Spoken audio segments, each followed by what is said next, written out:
Hello. Hello बच्चों, कैसे हैं आप सब। आई होप आप सब अच्छे होंगे। आपकी स्टडीज बहुत ही जबरदस्त चल रही होगी। मेरा नाम है इंजमाम खान। स्वागत करता हूं आपका अनअकैडमी के शानदार प्लेटफॉर्म पे। तो आज हम क्या पढ़ने वाले हैं, जैसा कि बेटा आपको पता है, हम ज्योग्राफी का फर्स्ट चैप्टर पढ़ रहे थे, रिसोर्सेस एंड डेवलपमेंट, जिसका लेक्चर नंबर 1 हमने लास्ट क्लास में क्या किया था बेटा, पढ़ लिया था। आज हम उसका लेक्चर नंबर 2, कौन सा चैप्टर का बेटा, रिसोर्सेस एंड डेवलपमेंट। ये बात ध्यान रखना है आपको, कौन सा चैप्टर बेटा, चैप्टर का नाम है रिसोर्सेस एंड डेवलपमेंट। इसका हमें क्या स्टार्ट करना है बेटा, आज हमें स्टार्ट करना है बेटा ऐसा क्या, लेक्चर नंबर 2 हमें स्टार्ट करना है। क्लियर है बेटा। फर्स्ट लेक्चर का हम थोड़ा सा रिवाइज करते हैं कि हमने क्या पढ़ा था बेटा। फर्स्ट लेक्चर में हमने देखा था बेटा कि रिसोर्सेस आखिर होते क्या है, what do you mean by resources, जिसमें हमने समझा था कि resources which is available in our environment and which satisfy human needs, यानी कि हर वो चीज जो एनवायरमेंट में मिलती है और ह्यूमन बीइंग की नीड को सेटिस्फाई करती है, उसे हम क्या बोलते हैं बेटा, रिसोर्स बोलते हैं। लेकिन हर रिसोर्स हमें फ्री में नहीं मिलते हैं बेटा। जैसे एयर और वाटर को अगर हम साइड में रख दें तो ये ऐसे रिसोर्सेज जो हम डायरेक्टली कंज्यूम करते हैं, लेकिन काफी सारे ऐसे रिसोर्सेज होते हैं बेटा जो बिना टेक्नोलॉजी के हमारे किसी काम के नहीं होते हैं। तो उसमें हमने 3 टर्म को समझा था, technologically accessible, economically feasible and culturally acceptable. Technologically accessible क्या होता है बेटा, तकनीक का इस्तेमाल करके उनको बाहर निकाला जाता है। इकोनॉमिकली फीजिबल होने चाहिए, यानी कि उन्हें मार्केट में अगर हम सेल कर रहे हैं तो वहां से पैसा आना चाहिए। और कल्चरली एक्सेप्टेबल, यानी कि सोसाइटी भी उसे एक्सेप्ट करे, ये हमने समझा था।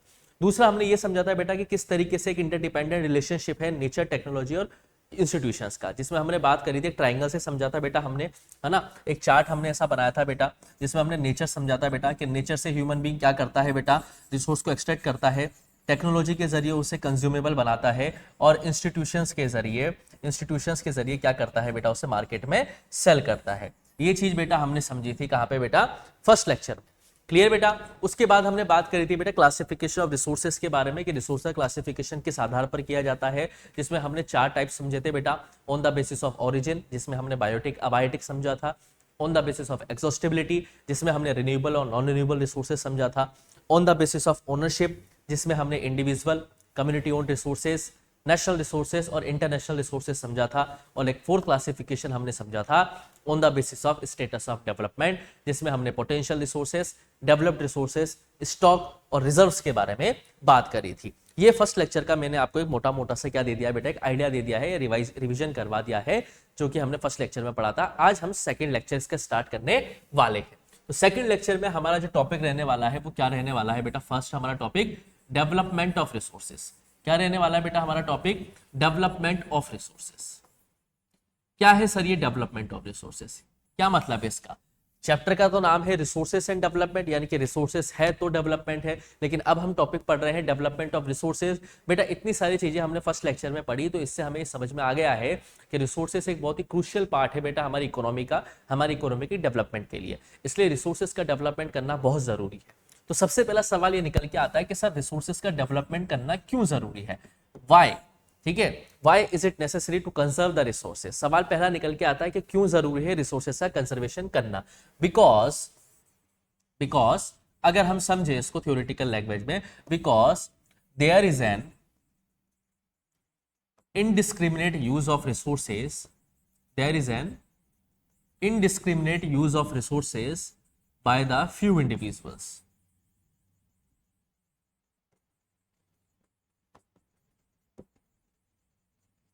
by the few individuals।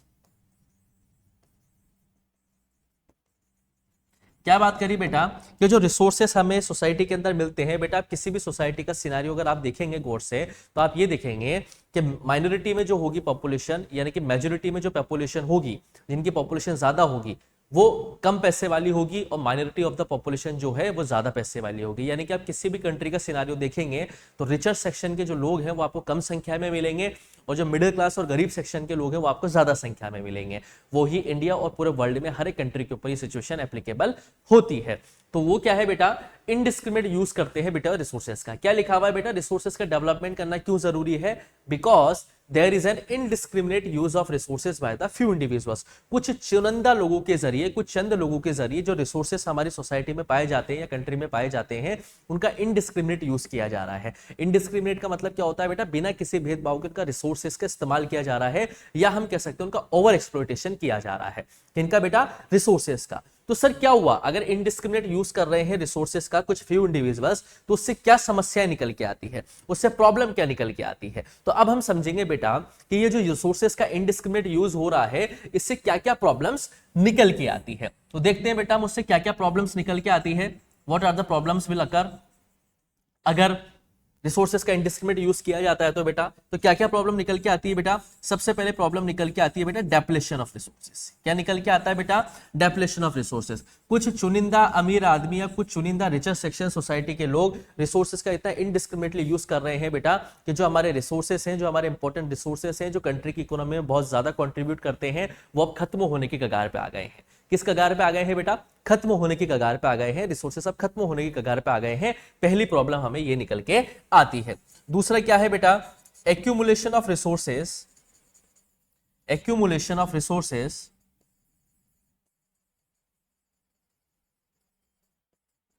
In few individuals या in few hands as a result the gap between the rich and poor, the gap between the rich and poor is widened। क्या बताया बेटा मैंने कि जो रिसोर्सेज का एक्यूमुलेशन कुछ चुनिंदा हाथों में है, ठीक है। एक्यूमुलेशन ऑफ रिसोर्सेज का मतलब क्या होता है बेटा, रिसोर्सेज का इस्तेमाल या रिसोर्सेज का कंजप्शन जो कुछ चुनिंदा हाथों में यानी कि फ्यू इंडिविजुअल्स के हाथ में है, उससे क्या देखने को मिलता है बेटा, अमीर और अमीर होता जा रहा है और गरीब और गरीब होता जा रहा है। कैसे होता है सर अमीर और अमीर और गरीब बेटा, रिसोर्सेज का जब इस्तेमाल कुछ चुनिंदा लोगों के जरिए किया जाता है तो वो क्या करते हैं बेटा, स्टॉक बना के रख लेते हैं, स्टॉक करके चीजों को रख लेते हैं और वेट करते हैं प्राइसेस का बढ़ने का। जैसे ही मार्केट में प्राइसेस बढ़ती है वो उन स्टॉक को या उन रिसोर्सेज को बाहर निकालते हैं और सेल करते हैं और बढ़िया मोटा पैसा कमाते हैं। इससे क्या होता है बेटा, अमीर और अमीर होता जाता है बेटा, गरीब और क्या होता जाता है, गरीब होता जाता है। तो दूसरी प्रॉब्लम हमें ये निकल के आती है कि जो रिसोर्सेज का एक्यूमुलेशन है वो कुछ चुनिंदा हाथों में है। इसका रिजल्ट क्या निकल के आता है, इसका रिजल्ट ये निकल के आता है कि अमीर और अमीर होता जा रहा है और गरीब होता जा रहा है। और तीसरा बेटा, जब जब आप रिसोर्सेज का ओवर एक्सप्लॉयटेशन करोगे तो आपको ग्लोबल इकोलॉजिकल क्राइसिस भी देखने को मिलेगी। ये क्या होती है बेटा ग्लोबल इकोलॉजिकल क्राइसिस, इसे हमें समझना पड़ेगा कि ग्लोबल इकोलॉजिकल क्राइसिस क्या होती है। देखिए बेटा शब्द क्या लिखा हुआ है, ग्लोबल इकोलॉजिकल क्राइसिस, यानी कि ग्लोबल लेवल पे। देखो बेटा एनवायरनमेंट की सीमा किसी के पास नहीं होती है। आप जमीन की हिस्सेदारी कर सकते हो, आप पानी की हिस्सेदारी कर सकते हो, लेकिन आप एनवायरनमेंट की नहीं कर सकते। अगर पॉल्यूशन इंडिया में बढ़ेगा तो इसका मतलब ये नहीं है कि पाकिस्तान में वो पॉल्यूशन इफेक्ट नहीं करेगा या चाइना में वो इफेक्ट नहीं करेगा या बांग्लादेश में नहीं करेगा। एनवायरनमेंट सबका एक जैसा ही होता है बेटा। तो जब जब आप रिसोर्सेज का ओवर एक्सप्लॉयटेशन करोगे बेटा तो उससे ग्लोबल लेवल पे इकोलॉजिकल क्राइसिस हमें देखने को मिलेगी, और वो देखने को भी मिल रही है। जिस तरह का भी सिनारियो चल रहा है बेटा पूरे वर्ल्ड में या इंडिया में, जैसे आपने न्यूज में पढ़ा होगा बेटा, दुबई में बहुत ज्यादा बारिश हो गई है, तबकि वो तो पूरा रेगिस्तान है, ठीक है बेटा। गर्मी में बहुत ज्यादा गर्मी का पड़ जाना, बारिश में बहुत ज्यादा बारिश हो जाना, सर्दी में बहुत ही ज्यादा सर्दी हो जाना, ये सारे के सारे क्या इंडिकेट करते हैं, ये इंडिकेट करते हैं कि पूरे एनवायरमेंट में क्या क्रिएट हो चुका है बेटा, एक इम्बैलेंस क्रिएट हो चुका है। तो ये किसकी वजह से हुआ, इन रिसोर्सेज के ओवर एक्सप्लॉयटेशन की वजह से ही हुआ है। तो रिसोर्सेज का जब जब ओवर एक्सप्लॉयटेशन होगा बेटा, ग्लोबल इकोलॉजिकल क्राइसिस आपको देखने को मिलेगी। जैसे इन्वायरमेंटल पॉल्यूशन का बढ़ जाना,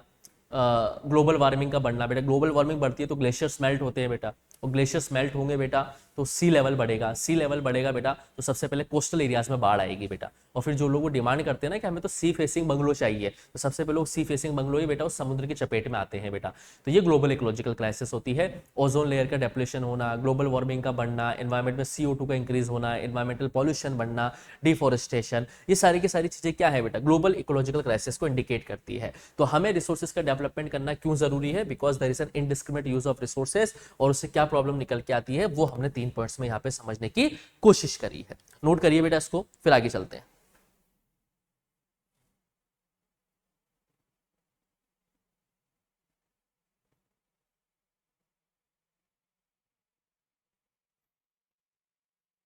समझ में आया बेटा। तो अब ये तो प्रॉब्लम है, अब सर इसका सॉल्यूशन भी तो बताओ। कि रिसोर्सेज का डेवलपमेंट में प्रॉब्लम्स तो हमने समझ ली, लेकिन इसका सॉल्यूशन क्या है, इसका सॉल्यूशन हम नेक्स्ट स्लाइड पे समझते हैं।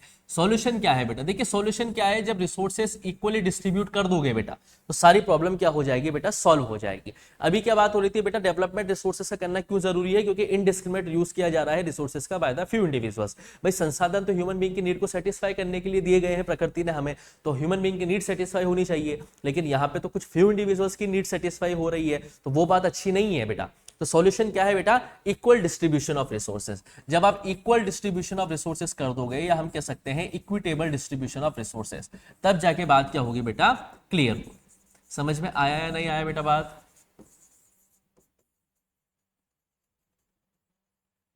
क्या बात हो रही है बेटा, जब रिसोर्सेज का इक्वल डिस्ट्रीब्यूशन कर दिया जाएगा, जब रिसोर्सेज का इक्वल डिस्ट्रीब्यूशन कर दिया जाएगा, समाज में, सोसाइटी में हर एक को रिसोर्सेज बराबर बांट दिए जाएंगे बेटा, तब जाके हम ये कह सकते हैं कि रिसोर्सेज का हम डेवलपमेंट प्रॉपर तरीके से कर पाएंगे। क्योंकि रिसोर्सेज प्रकृति ने हमें इसलिए फ्री में दिए हैं बेटा ताकि हम उसका इस्तेमाल करके डेवलपमेंट पा सकें, लेकिन कुछ चुनिंदा इंडिविजुअल्स ही अपने डेवलपमेंट को पा रहे हैं बेटा, और वो भी इतना ओवर यूटिलाइज कर रहे हैं। इसीलिए महात्मा गांधी ने कहा भी था कि there is enough resources for everyone's need but not for everybody's greed, यानी कि इस पृथ्वी के अंदर इतने रिसोर्सेस अवेलेबल हैं जिससे कि हर एक आदमी की नीड पूरी हो सकती है, लेकिन ग्रीड यानी कि लालच पूरा नहीं हो सकता। आवश्यकता तो पूरी हो जाएगी लेकिन लालच कभी भी पूरा नहीं हो पाएगा। तो ये प्रॉब्लम है बेटा, जाहिर सी बात है, मास लेवल पे प्रॉब्लम है बेटा, ग्लोबल इकोलॉजिकल क्राइसिस या रिसोर्सेज का ओवर एक्सप्लॉयटेशन करना। तो यहाँ पे एक सवाल निकल के आता है कि इंटरनेशनल लेवल मुद्दे पे या गवर्नमेंट ने कुछ काम नहीं किया क्या बेटा रिसोर्सेज के डेवलपमेंट के लिए। तो गवर्नमेंट ने क्या क्या मेजर्स उठाए बेटा रिसोर्सेज का डेवलपमेंट करने के लिए,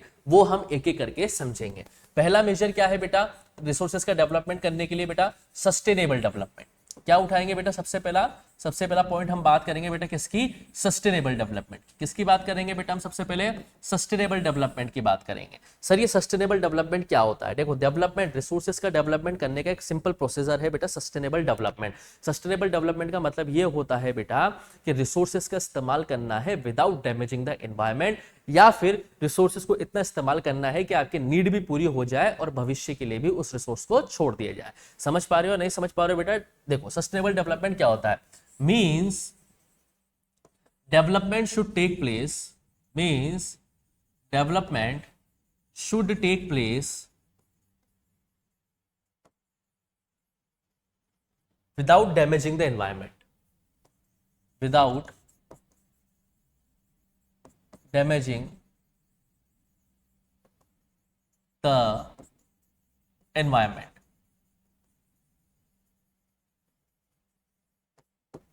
समझ में आई बेटा बात?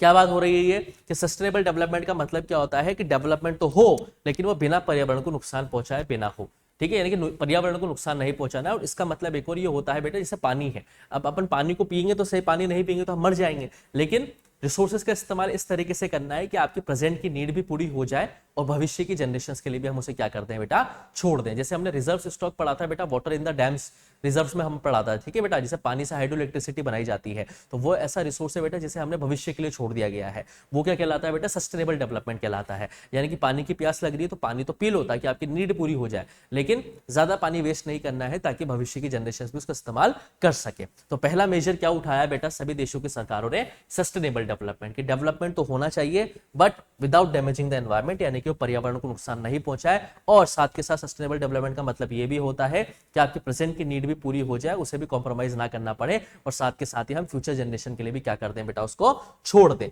किसको छोड़ दें बेटा, रिसोर्सेज को हम फ्यूचर जनरेशन के लिए भी क्या कर पाए बेटा, छोड़ पाए। क्लियर है क्या बेटा? चलिए और क्या मेजर्स उठाए बेटा, और क्या मेजर्स उठाए बेटा, ये देखते हैं हम। तो दूसरा सबसे इंपॉर्टेंट मेजर है जिसे हम बात करते हैं बेटा, फर्स्ट इंटरनेशनल अर्थ समिट। ग्लोबल लेवल पे, ये ग्लोबल लेवल पे मुद्दा उठाया गया था बेटा ना, फर्स्ट इंटरनेशनल अर्थ समिट, इंटरनेशनल अर्थ समिट। ग्लोबल लेवल पे क्या स्टेप उठाए गए बेटा पर्यावरण को बचाने के लिए या रिसोर्सेज को बचाने के लिए? वो कौन सी मीटिंग थी बेटा, फर्स्ट इंटरनेशनल अर्थ समिट, पहली अंतरराष्ट्रीय पृथ्वी सम्मेलन। समिट का मतलब क्या होता है बेटा, जिसमें 2 या 2 से ज्यादा कंट्रीज पार्टिसिपेट करती हैं। समिट का मतलब क्या होता है बेटा, 2 या 2 से ज्यादा कंट्रीज, ऐसी मीटिंग जिसमें 2 या 2 से ज्यादा कंट्रीज पार्टिसिपेट करती है उसे समिट बोलते हैं। ठीक है, तो ग्लोबल लेवल पे क्या सॉल्यूशन निकाले गए बेटा एनवायरमेंट को प्रोटेक्ट करने के लिए और रिसोर्सेज को कंजर्व करने के लिए? पहली इंटरनेशनल अर्थ समिट बुलाई गई बेटा। कब बुलाई गई बेटा? जून 1992 में बुलाई गई। कब बुलाई गई बेटा, ये याद रखना है आपको। पहले इंटरनेशनल अर्थ समिट कब बुलाई गई बेटा? जून 1992 में बुलाई गई बेटा, याद रख लोगे। ठीक है, जून 1992 में पहली अर्थ समिट बुलाई गई बेटा। और कहां पे ये मीटिंग रखी गई थी बेटा? रियो डी जेनेरियो में। कहां पे रखी गई थी बेटा ये मीटिंग? रियो डी जेनेरियो में रखी गई थी, जो कि कहां पे सिचुएटेड है बेटा? ब्राजील में सिचुएटेड है। कहां पे सिचुएटेड है बेटा? ये हमारा ब्राजील में सिचुएटेड है। ये आपको ध्यान रखना है बेटा। रियो डी जेनेरियो में मीटिंग बुलाई गई बेटा, जो कि कहां पे सिचुएटेड है बेटा? ब्राजील में सिचुएटेड है। और इसमें कितनी कंट्रीज ने पार्टिसिपेट किया था बेटा? 100 हेड ऑफ स्टेट्स, यानी कि 100 देशों के हेड्स ने इसमें क्या किया था बेटा? पार्टिसिपेट किया था। किसमें बेटा? रियो डी जेनेरियो की मीटिंग में। क्लियर बेटा? इसका ऑब्जेक्टिव क्या था ये आपको समझना पड़ेगा। नोट करो बेटा इसको यहां तक, फिर आगे चलते हैं हम।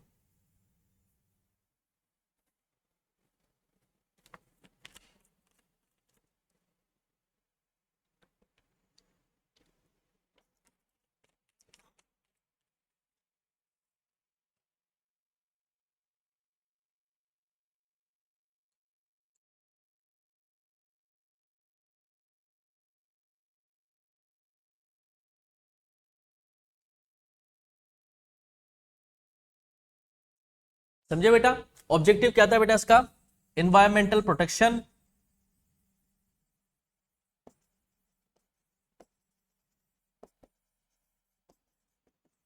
And socio economic development.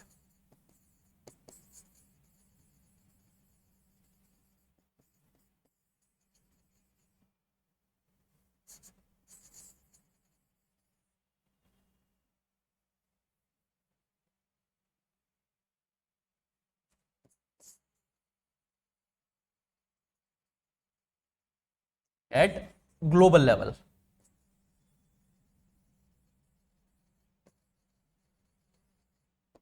क्या बात हुई बेटा? फर्स्ट इंटरनेशनल अर्थ समिट बुलाई गई थी बेटा रियो डी जेनेरियो ब्राजील में जून 1992 में, जिसमें 100 हेड ऑफ स्टेट्स ने पार्टिसिपेट किया था। इसको ऑब्जेक्टिव क्या था बेटा? कि एनवायरमेंट को प्रोटेक्ट करना है और सोसाइटी का और इकोनॉमी का भी डेवलपमेंट करना है। किस लेवल पे बेटा? ग्लोबल लेवल पे। ग्लोबल लेवल का मतलब क्या होता है बेटा? वर्ल्ड लेवल पे। क्योंकि पहली इंटरनेशनल अर्थ समिट बुलाई गई थी बेटा इसलिए ताकि एनवायरमेंट को प्रोटेक्ट किया जा सके और सोशियो इकोनॉमिक डेवलपमेंट किया जा सके बेटा एक ग्लोबल लेवल पे। ठीक है बेटा? और इस मीटिंग के तहत किसको अडॉप्ट किया गया बेटा? इस मीटिंग में सभी देशों के लोगों ने पार्टिसिपेट किया बेटा। 100 हेड ऑफ स्टेट से पार्टिसिपेट किया और इस मीटिंग में अडॉप्ट क्या किया गया बेटा? इस मीटिंग में अडॉप्ट किया गया बेटा एजेंडा 21। यहां से आपके 10th मोड में बेटा बिल्कुल सीधा सीधा सवाल बनता है कि रियो डी जेनेरियो में जो मीटिंग हुई थी ब्राजील में जून 1992 में, उसमें एनवायरमेंट को प्रोटेक्ट करने के लिए और सोशियो इकोनॉमिक डेवलपमेंट करने के लिए किस प्रिंसिपल को अडॉप्ट किया गया था? तो वो कौन सा प्रिंसिपल था बेटा? एजेंडा 21 प्रिंसिपल था। सर ये क्या है एजेंडा 21? तो उसको समझते हैं हम बेटा। ये एजेंडा 21 क्या है? याद रखना बेटा एक प्रिंसिपल है जो अडॉप्ट किया था बेटा रियो डी जेनेरियो के मीटिंग में, ताकि एनवायरमेंट को प्रोटेक्ट किया जा सके और सोशियो इकोनॉमिक डेवलपमेंट किया जा सके। आई होप आपको ये सारी की सारी चीजें समझ में आ रही होगी। क्लियर बेटा? ठीक है, 100 देशों ने से मिलकर पार्टिसिपेट किया था बेटा इसमें, और उसमें एजेंडा 21 को अडॉप्ट किया गया। एजेंडा 21 100 देशों के जरिए मिलकर अडॉप्ट किया गया था ताकि क्या किया जा सके बेटा? ऑब्जेक्टिव क्या था? एजेंडा 21 क्या बोलता है? Combat environmental damage. Combat environmental damage यानी कि एनवायरमेंट के अंदर जो डैमेज हो रहा है उसे क्या करना है बेटा? कॉम्बैट करना है। और किसे कॉम्बैट करना है बेटा? पॉवर्टी को कॉम्बैट करना है, क्योंकि सोशियो इकोनॉमिक डेवलपमेंट की बात भी हुई थी। और डिजीज और बीमारियों को भी क्या करना है बेटा? कॉम्बैट करना है। एजेंडा 21 में किस पे बात की गई? कि एनवायरमेंटल जो डैमेज हो रहा है उसे क्या करना है बेटा? कॉम्बैट करना है। साथ के साथ पॉवर्टी को भी खत्म करने पे काम करने हैं, और साथ के साथ हमें क्या करना है बेटा? डिजीज को भी कम करने पे, खत्म करने पे क्या करना है बेटा? काम करना है। अच्छा, ये कैसे हो पाएगा? एजेंडा 21 में कैसे हो पाएगा बेटा ये चीजें? तो ये कैसे होगी बेटा?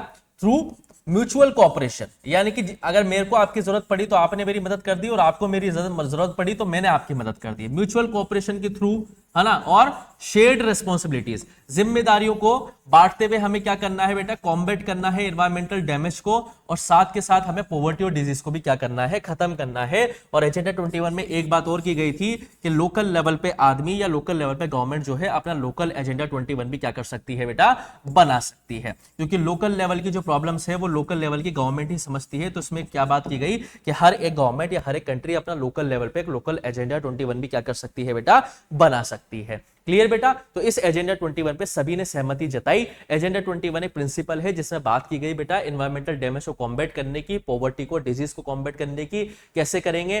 म्यूचुअल कोऑपरेशन के तहत, सबका साथ सबका विकास के तहत करेंगे काम, और शेयर्ड रिस्पॉन्सिबिलिटीज यानी कि रिस्पॉन्सिबिलिटीज को बांटते हुए काम करेंगे। और साथ के साथ लोकल एजेंडा 21 को भी अडॉप्ट आप कर सकते हो, यानी कि लोकल लेवल पे जो मीटिंग है वो आपको क्या करनी है बेटा, आगे बढ़ानी है। क्लियर है क्या बेटा? ठीक है, चीजें समझ में आई बेटा आपको? ये था बेटा आपका कौन सा, एजेंडा 21। आई होप आपको ये चीज सारी की सारी समझ में आई होगी। नोट करो बेटा इसको।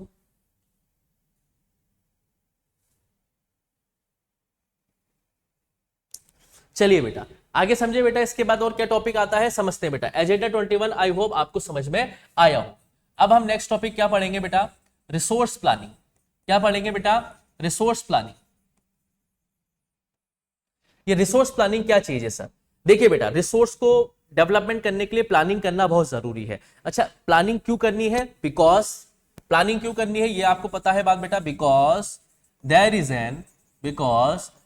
Is an unequal and uneven distribution of resources, unequal and uneven distribution of resources.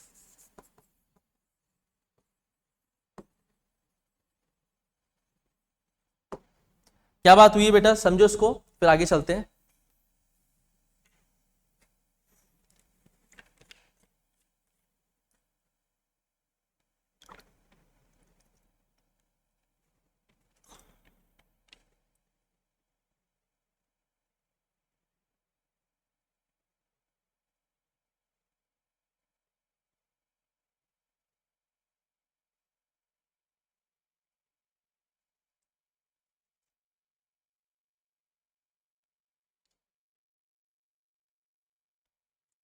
Clear है बेटा? रिसोर्स प्लानिंग आपको करनी पड़ेगी क्योंकि there is an unequal and uneven distribution of resources. देखिए बेटा, अगर आप कंट्री इंडिया कंट्री का एग्जांपल लेते हैं तो आप इंडिया में क्या देखेंगे बेटा कि यहाँ पे अनइक्वली और अनइवनली रिसोर्सेज डिस्ट्रीब्यूट हो रखे हैं नेचर के जरिए भी। जैसे राजस्थान में अगर आप एग्जांपल देखेंगे तो राजस्थान में बेटा विंड एनर्जी और सोलर एनर्जी भरपूर है, लेकिन ईस्ट में आपको वो देखने को नहीं मिलेगी। ईस्ट में आपको पानी भरपूर देखने को मिलेगा, लेकिन वेस्ट में आपको वो देखने को चीजें नहीं मिलेगी। साउथ में आपको मसाले बहुत ज्यादा देखने को मिलेंगे, लेकिन नॉर्थ इंडिया में आपको मसाले ज्यादा देखने को नहीं मिलेंगे।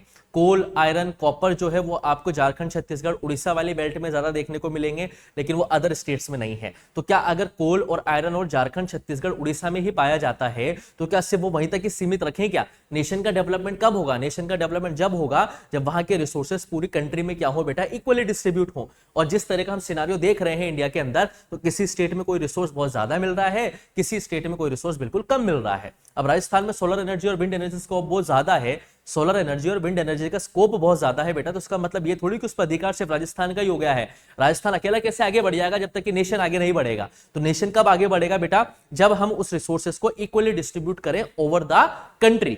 तो उस रिसोर्स को इक्वली डिस्ट्रीब्यूट करने के लिए हमें क्या करनी पड़ती है बेटा, प्लानिंग करनी पड़ती है, जिसे हम क्या कहते हैं बेटा, resource planning in India.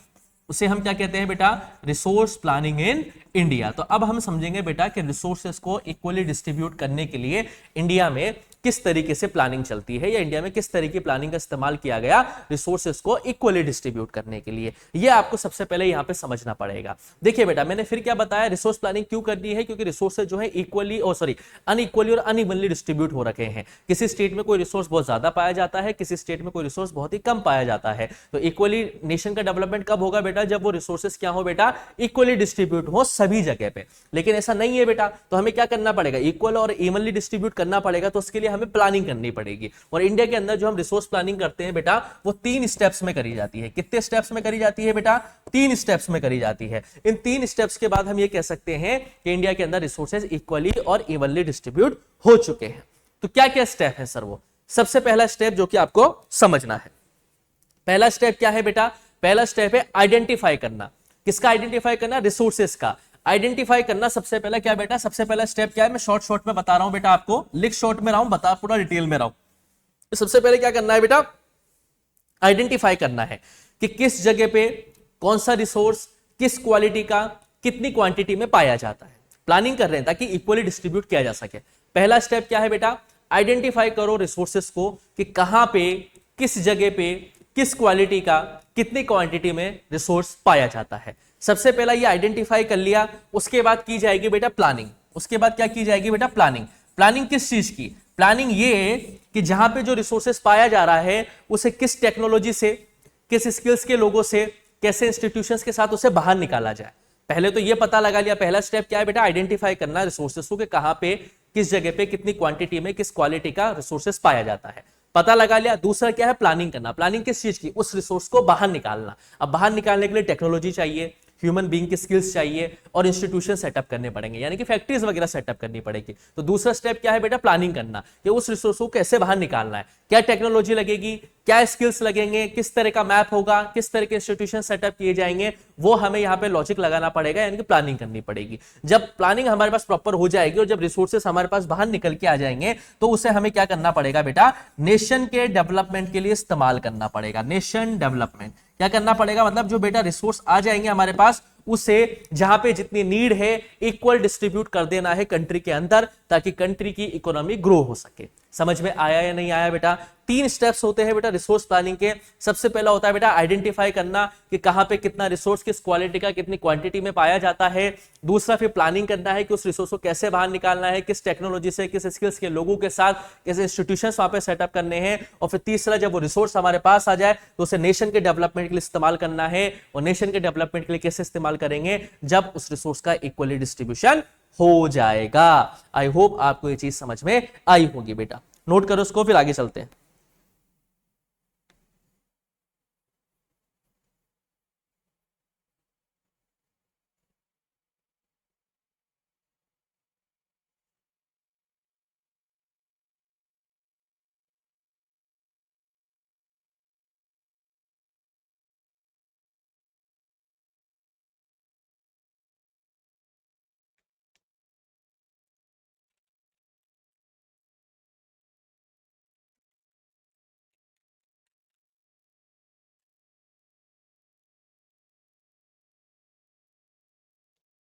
Clear है बेटा? चलिए समझ में आया बेटा? क्योंकि इतिहास में भी अगर आप देखोगे बेटा तो इतिहास में भी क्या था बेटा, रिसोर्सेस ऐसे ही थे बेटा। जैसे कि हम थे बेटा, हम एक थोड़ा हम कह सकते हैं कि इंडिया थोड़ा पिछड़ा हुआ कंट्री था बेटा। ब्रिटिशर्स ने हमें कॉलोनी बना लिया था, हमें कॉलोनी बना लिया था। अब हमारे पास रिसोर्सेस तो बहुत सारे थे लेकिन हमारे पास टेक्नोलॉजी नहीं थी उसको इस्तेमाल करने की। ब्रिटिशर्स अपने साथ इंडस्ट्रियल रिवोल्यूशन में टेक्नोलॉजी लेके आए। वो यहाँ पे आए तो ट्रेडिंग करने के ऑब्जेक्टिव से आए। उन्होंने देखा कि यार इंडिया के अंदर बहुत सारे रिसोर्सेस अवेलेबल हैं, तो उन्होंने यहाँ के रिसोर्सेस को एक्सट्रैक्ट करना स्टार्ट किया और खूब मोटा पैसा कमाया। ऐसा जरूरी नहीं है बेटा कि किसी कंट्री में रिसोर्सेज ज्यादा होंगे तो उसकी इकोनॉमी अच्छी होगी, और ऐसा भी जरूरी नहीं है कि किसी कंट्री के अंदर रिसोर्सेज कम है तो उसकी इकोनॉमी बेकार होगी। ऐसा नहीं है बेटा, सिचुएशन अलग हो सकती है। इंडिया में रिसोर्सेज बहुत ज्यादा थे लेकिन हम ग्रो नहीं कर पाए। और आप ब्रिटेन में देख लो, ब्रिटेन में रिसोर्सेज कम थे लेकिन वो ग्रो कर पाए क्योंकि उनके पास टेक्नोलॉजी बहुत बढ़िया थी। तो टेक्नोलॉजी वो यहाँ लेके आ गए और हमारे यहाँ के रिसोर्सेज को खूब एक्सट्रैक्ट किया और खूब इंटरनेशनल मार्केट में पैसा कमाया। तो रिसोर्सेज, इसलिए तो हमें सोने की चिड़िया कहा जाता था बेटा। तो रिसोर्सेज अपने आप में एक बहुत इंपॉर्टेंट चीज है बेटा, इसका कंजर्वेशन करना बहुत जरूरी है बेटा, क्योंकि इसका कंजर्वेशन अगर हम नहीं करेंगे तो आने वाले टाइम पे सिचुएशंस बहुत खराब हो जाएगी। जिस तरीके से हम देखते जा रहे हैं कि एनवायरमेंटल डिसबैलेंस होता जा रहा है, कितनी ज्यादा है ना डिस्टर्बेंस क्रिएट हो चुकी है बेटा। गर्मी में गर्मी नहीं है, पड़ रही है तो बहुत ज्यादा हो रही है। बारिश में बारिश बिल्कुल नहीं हो रही है तो बहुत ज्यादा हो रही है। जहां बारिश नहीं होती थी वहां बारिश होने लगी है, बारिश हो रहा तो फ्लड आने लगे हैं बेटा। तो ये सब क्या इशारा करता है कि रिसोर्सेज को कंजर्व करना बहुत ज्यादा जरूरी है। इसीलिए महात्मा गांधी ने तो कहा था कि देयर इज इनफ रिसोर्सेज, इसीलिए महात्मा गांधी ने कहा था बेटा कि there is enough resources for everyone's need but not for everybody's greed. Mahatma Gandhi ने क्या कहा था कि इस पृथ्वी के अंदर इतने रिसोर्सेस हैं जिससे हर एक आदमी की आवश्यकता पूरी हो सकती है, लेकिन लालच जो है वो कभी पूरा नहीं हो सकता है। ऐसा किसने कहा था बेटा? ऐसा महात्मा गांधी ने कहा था, क्योंकि महात्मा गांधी जो है रिसोर्सेस को कंजर्व करने के लिए बहुत ही ज्यादा हम कह सकते हैं कि बहुत ही ज्यादा उनका मतलब था ये कि रिसोर्स को कंजर्व करना बहुत जरूरी है। इसीलिए वो कहते थे कि मास प्रोडक्शन नहीं होना चाहिए। मास प्रोडक्शन के वो खिलाफ थे, वो सपोर्ट में थे प्रोडक्शन बाय द मासेस, यानी कि एम्प्लॉयमेंट अपॉर्चुनिटी एक्टिविटीज भी दो। मास प्रोडक्शन से कहां पे स्विच करो, प्रोडक्शन बाय द मासेस, यानी कि प्रोडक्शन तो हो रहा है लेकिन वो मास लोगों के जरिए किया जा रहा है, ना कि मास प्रोडक्शन किया जा रहा है, क्योंकि जितना मास प्रोडक्शन होगा उतना ज्यादा रिसोर्सेस का एक्सप्लॉयटेशन होगा, उतना ही आपको ग्लोबल इकोलॉजिकल क्राइसिस देखने को मिलेगी। आज हम बेटा इतना ही पढ़ेंगे। अब हम नेक्स्ट क्लास में हमारे दो टॉपिक्स हमारे बच रहे हैं, जिसमें हम दो एग्जांपल समझेंगे। एक लैंड रिसोर्सेज के बारे में हम बात करेंगे और एक सॉइल रिसोर्सेज के बारे में हम बात करेंगे। लैंड रिसोर्सेज का हम एग्जांपल लेंगे जो कि एक नेचुरल रिसोर्स है बेटा, जो प्रकृति ने हमें दिया है, और उसके बाद हम एक और एग्जांपल देखेंगे सॉइल रिसोर्सेज के बारे में कि सॉइल रिसोर्सेज क्या होते हैं, सॉइल का फॉर्मेशन कैसा होता है, टाइप्स ऑफ सॉइल कहां कहां पे पाई जाती है इंडिया में। लैंड रिसोर्सेस हम देखेंगे बेटा कि लैंड का यूटिलाइजेशन किस किस तरीके से किया जा सकता है और इंडिया में लैंड यूज पैटर्न किस तरीके से है, वो सारी की सारी चीजें बेटा जो है हम नेक्स्ट लेक्चर में समझेंगे। अभी तक मैंने आपको रिसोर्सेस के बारे में सारी इंपॉर्टेंट चीजें बता दी है कि रिसोर्सेस क्या होते हैं, कैसे उनका कंजर्वेशन करना जरूरी है, क्या क्लासिफिकेशन होता है, क्या रिसोर्सेस का डेवलपमेंट होता है, किस तरीके से रिसोर्स की प्लानिंग करी जाती है। अब लैंड रिसोर्सेस और सॉइल रिसोर्सेस हमारे दो टॉपिक बच रहे हैं, उन्हें हम नेक्स्ट क्लास लेक्चर में कवर करने की कोशिश करेंगे। शायद इसके दो लेक्चर और बनेंगे, एक में हम लैंड रिसोर्सेस के बारे में पूरा पढ़ेंगे और एक में हम सॉइल रिसोर्सेस के बारे में पूरा पढ़ेंगे। अभी तक जहां तक पढ़ा है बेटा वहां तक आपको क्या करना है बेटा, रिवाइज करना है। कोई भी डाउट रह जाता है तो कमेंट सेक्शन में छोड़ देना है। जल्दी मिलूंगा आपसे बेटा नेक्स्ट लेक्चर में, तब तक के लिए आप पढ़ते रहिए, मस्त रहिए। Thank you, bye bye.